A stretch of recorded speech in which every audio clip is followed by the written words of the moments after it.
What is going on, guys, and welcome to my Hun Batz jungle guide for Smite. So on screen you can see the topics I'm going to be covering. I'm going to be going over his advantages and disadvantages, how to build him and how to level his abilities. That was one thing I got asked to do in some of my previous guides, so I've added in the level abilities bit, and also some tips and tricks at the end, some things you may not have known about Hun Batz that could help you out if you're new to the game. So other than that, guys, I hope you enjoy the guide and find it useful. If not, let me know why in the comments, and I hope you enjoy it. So the first thing to note about Hun Batz is that he is an ability-based god. Now I know his passive does give him an increased critical strike chance on the first auto attack he uses after using an ability. However, that doesn't make him an auto-based god. He is still ability-based, and that's still how you're going to be building him. His advantages are that he has a good early and late game. However, he does fall off slightly mid-game, which I'll get into in the disadvantages. He also has really good chase with his 3, allowing you to teleport to an enemy that you hit, and also his jump can be good for catching up with enemies as well, especially the fact that if you land on them it has a 50% slow or something along those lines to stop them getting away. He also is really good in team fights, with his 2 being a semi-AoE cone attack, being able to hit multiple targets at once. His 3 also hits multiple targets at once, and his ultimate is also great for either initiating or defusing a team fight. It's really strong crowd control and great in so many different situations. His disadvantages are that as I said, he's not great in the mid game. He does sort of temporarily fall off, but he's also very mana intensive, so I'd recommend early game up until sort of the mid game point that you buy a mana pot every time you back, just so that you don't run out of mana when you're using abilities to clear jungle camps and gank lanes, because if you run out of mana with Hun Batz you're absolutely screwed, so I'd recommend you don't do that. And just sort of as you get more experience with Hun Batz, you'll sort of learn to use your abilities more efficiently and manage his mana a bit better. So now on to how to build Hun Batz. So the first time you're going to want to get his Bumper's Mask, then Hand of the Gods level 1, a healing potion and a mana potion, and also the first level of Warrior Tabi, which I believe is just called Boots or Combat Boots or something like that. If you want to know why I get those items, then go and have a look at my basic jungle guide. They're basically the things you need to get on every single jungler at the start. Nothing really changes about that. So after that you want to build into Warrior Tabi, finish off your Warrior Tabi because that's going to give you some movement speed and also some damage. You then want to build into Jotun's Wrath, which is going to give you some penetration, power and also cooldown reduction, so you can get those abilities off even more.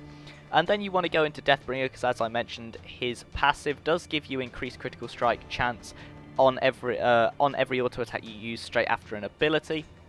So not only is that going to add some critical chance of its own with Deathbringer, it's also going to make your critical attacks hit harder if you do manage to crit, and also gives you 50 power, which is great for the abilities and the autos as well. So now onto the next part of the build. Now there aren't many different options with Hun Batz, it's pretty standard what you want to be building. Next up I'd recommend getting one of the protection items, Magi's Blessing. That's going to give you some crowd control immunity, and it's also going to give you some base protections. However, if you're really far ahead, you could go straight into another damage item and get Titan's Bane. That's going to increase your penetration and help you take down more tanky targets, and also give you some power to help up with your abilities as well. But in most situations you'll want to get some form of protections and get Magi's Blessing. So then after that, obviously get Titan's Bane if you didn't already, or if you got Titan's Bane first, get Magi's Blessing, whichever way around you did it. And then if you need more damage, then Rage is a great item to get, because it just adds on to the crit chance, and it's going to make you crit on those autos almost definitely, and you just start to destroy stuff with your auto attacks as well at that point. Another protection item you could get is Spirit Robe, and that's going to give you a ton of cooldown reduction. I'm pretty sure you cap out on your cooldown reduction, as well as giving you a load of protections, and that's just going to mean that you can quickly use an ability, auto attack with the critical strike chance from Rage and Deathbringer to hit ridiculously hard, use another ability, auto attack, and then your abilities are going to be refreshed and you can just keep using them. And it also gives you really short cooldown on that ultimate, which is so good in team fights for either initiating or defusing, or just basically any situation. Hun Batz has a ridiculously strong ult, so it's really useful to have it on short cooldown. So now on to how to level his abilities. Now this got requested in some of my previous guides, so I decided to add it in for Hun Batz. I put the ability icons on the left side, and then at the sort of the top middle you've got the actual number of the abilities, so get his 2 first, then his 3. Whichever way you prefer that laid out, I wasn't really sure, so I just sort of did both.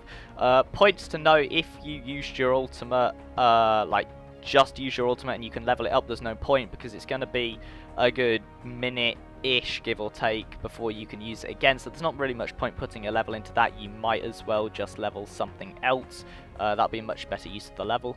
And by the time that your ult's off cooldown, you're going to have probably leveled up again, so you'll be able to put a level into it then. Your escape is usually your last priority on almost all junglers, the exception being Thor, because his hammer does a shit ton of damage as well. But Hun Batz, his escape is his jump, which is his 1, and that's pretty much your last priority. Everything comes before that. Your ultimate is mainly for utility. It's not to do damage. The reason why Hun Batz's ult is so great is just because it does so much crowd control and awesome stuff like that.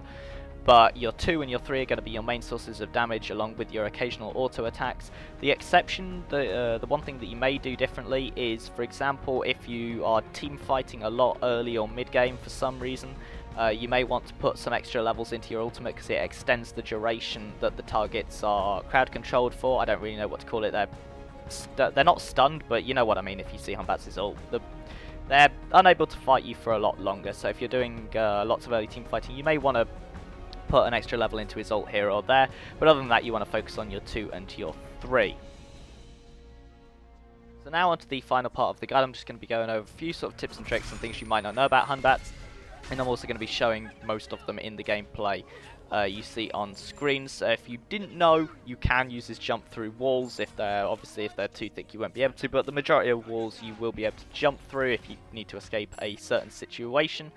His 3 also allows you to chase the enemy, as I've mentioned earlier in the guide. If you press 3 again after it's hitting someone, it will teleport you to the enemy. And this is just an example of where I was getting absolutely wrecked by Freya, but his ult saved me, so that's just an example of why Hun Batz's ult is just so strong. And again, me utilising the fact that I could use an ability, hit an auto attack, and I did manage to get quite a few critical attacks off and do a lot of damage to Freya in that clip as well. So here you see me go along into a team fight, and I don't think I end up using my ult because it's on cooldown. However, I do again utilise the fact that an ability followed up by an auto attack with Hun Batz is just so crazy strong, and that's pretty much the only main tip I can give you with Hun Batz, is just make sure you're utilising that sort of rotation of use an ability, hit an auto, use an ability, hit an auto, and it just does so much damage. There I jump onto 2 enemies and they get slowed, which is also a really good way to fully maximise Hun Batz's escapability, but don't try and jump onto enemies to slow them if you think you may need to escape. Obviously here my entire team were wrecking them, so I knew I wouldn't need to escape, so I could get rid of my jump there. However, you may want to keep it for an escape if you think the team fight could go badly. But that's pretty much it for the video, guys. I hope you enjoyed it or found it useful. If you didn't, let me know why in the comments below. If you did, leave a like, subscribe to see more, and I'll see you next time. Goodbye.